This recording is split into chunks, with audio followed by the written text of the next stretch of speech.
So in answer to Az's question, how can I automate deleting tables and graphics from multiple Word files? Well, you have to use macros, okay? Now I'm going to show you basically what I've done. I've created a folder on my desktop. You need the path to your folder, and I've got 3 identical documents. If I open this one, and you can see that I've got some blank, well, they're blank tables, and I've got some various images with some bank statements. Not going to zoom in on those for you. And again, like I say, they're identical images. There's a little bit of text at the end. Okay, again, like I say, this is the 3 documents are identical. Now the macros that we're going to use are from these pages here. I've linked them here so you can grab them. Okay, the first one is done by Josh. This is the kind of main one.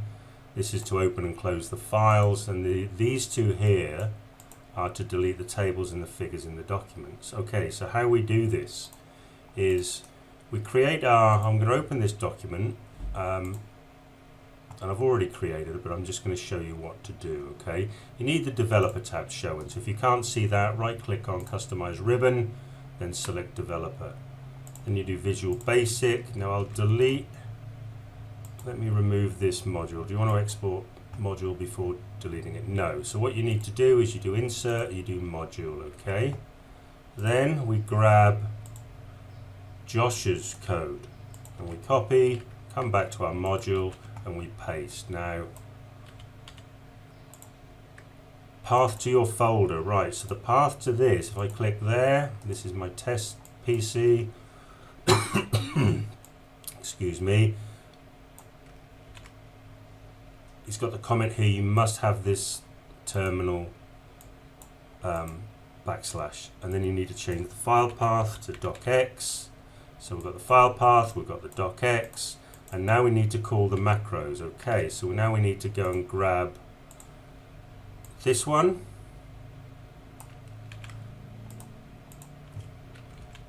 just paste it in there, then we grab this one and we paste that in there like that.